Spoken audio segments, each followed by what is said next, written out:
Hi folks, Tony here again at Saltmarine Hyundai Dungannon. Just want to show you around this 2023 Hyundai Ioniq 5 Premium. It is the 77 kilowatt hour battery and it is Abyss Black.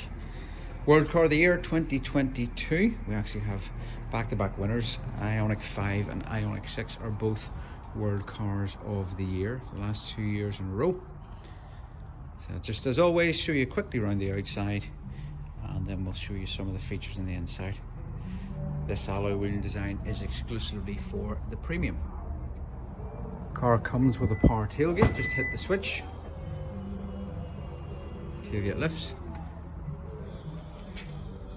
Like so. And just if you hit the button just on the trim at the top of the tailgate, hit the button and again the tailgate will just drop itself. That height can be adjusted as well, just if you need it to come down a little bit lower, just if you have a lower roof or whatever in a garage. And then your charge port there, you'll see it's just at the back quarter panel. Being a premium model, this car comes with part leather, part cloth interior. Again, being a purpose-built EV, you can see just how much leg room there is in the back of this car. This car has a wheelbase which is almost 3 meters long. And we've quite a lot of customer feedback on this car that would people sort of say that there are almost limousine levels of comfort and space inside this thing. So this really does need to be experienced, does need to be driven to understand just how comfortable and how practical this car is. Okay folks, sitting in the front now, the Ioniq 5, just to show you there, bottom right hand side you'll see the odometer there is reading 15,728 miles, so just under 16,000 on the car. The other side, on the bottom there, you see the car is obviously on at the moment. It says ready, and the battery status is reading at 62%. Top right hand side, the large number there you'll see is 183. So even at 62%, this car has 183 miles before it will run out of energy. Dashboard obviously is fully digital on this car. So you've got a bank of screens. You've obviously got this 12.3 inch screen right in front of you there with the main information, and then just across the center console there you'll see more to do obviously with the range and so forth. We'll just get rid of that at the moment. Terms and privacy policies changes. So just to show you there, the range again comes up on that main screen, or if you scroll across there are various different screens that you can select at that stage. Obviously integrated navigation. I just move that split screen out of the way. There's your main navigation screen. If you do want to split it you can, and then just scroll the screen as you need to and whatever you wish. You can have your radio information, you can have the weather forecast, sports info, calendar information, compass. You can even change the view of the compass if you wish. And then the digital time. You'll see the pixelated design of the clock function there. Obviously that's a carryover from the outside, because this car comes with pixelated headlights and pixelated tail lights. It is a stunning design. It's amazing actually that this car's Ioniq 5's now been out for a few years, and it's still, I know I maybe might be biased, but it still looks like a concept car on the road. It just does not look like a production model at all. It's incredible. So it is. So again, you can just take that straight back to there like so. I'll just focus back on the main dials though just for a second. So right now this car is in eco mode. Okay, now there is a drive mode button. I'll just focus in on it there, just on the steering wheel to the left hand side, just below your audio functions. If I push this button here, okay, if I push this, you'll just see that the dashboard will change. So right now we are eco. We then go into normal. Does change the display slightly. Do note though as well that when you do change it from eco, that you will start to reduce the range capability of the car, because you're increasing the throttle response. So we've gone into normal, and then you go into sport, which reduces it down to 172 under the current status at 62%.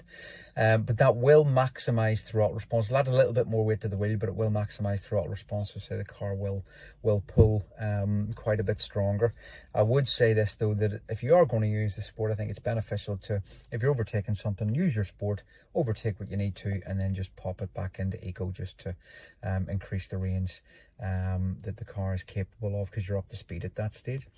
The drive selector itself is just behind the steering wheel there, just on the right hand side. Obviously some people might not have seen something like this before just with any of the Hyundais, but it is pretty straightforward. You'll see it's highlighted blue there for P. Obviously it's in park at the moment, but it literally is twist forward to go forwards, twist the end of the stalk there backwards to go backwards. I mean, it's as straightforward as that.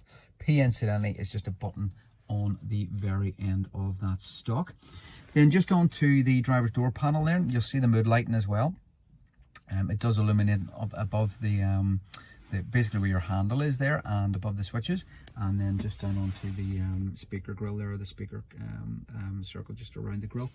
It is also illuminated, so it is. So you've got all electric windows, electrically operated mirrors, which also power fold-in.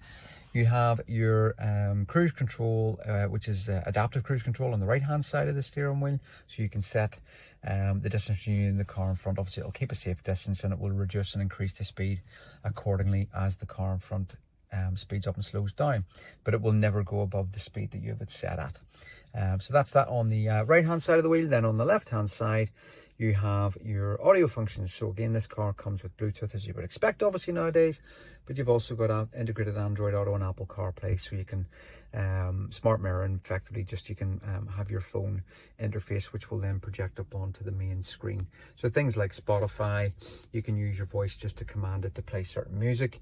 You can send WhatsApp messages using your voice. You can have the car read the messages back to you without having to actually physically read them. And of course, integrated satellite navigation like Google Maps and Apple Maps and stuff is all incorporated into there too. So that is that. Just while we're on that screen, the car also comes with a parking camera there at the back, so you can see there, nice and clear view. You've got your dynamic steering lines, and you can also adjust the setting of the image that you see. So when you put it in reverse, it will automatically default to the standard view that we've just seen, but you can change it to completely bird's eye view, looking down on the back if you wanted to park up particularly tight. But as I say, it will always revert back to that view there. So that is that. And then just below then we have our climate control functions. These are all touch capacitive buttons.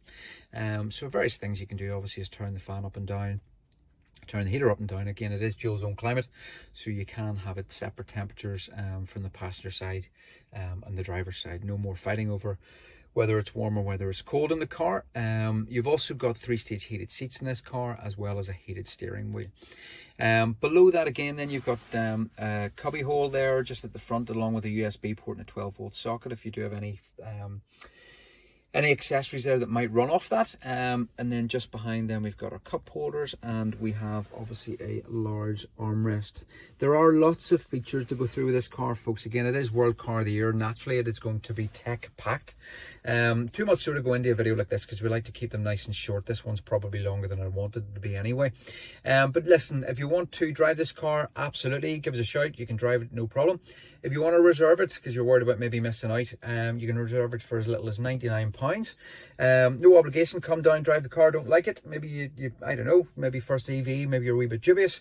Come down, drive it. I don't think you would be actually after you do drive it, but if you do and you don't like it, no obligation. £99 can get refunded, or it can be transferred across to another vehicle if you see another vehicle on site.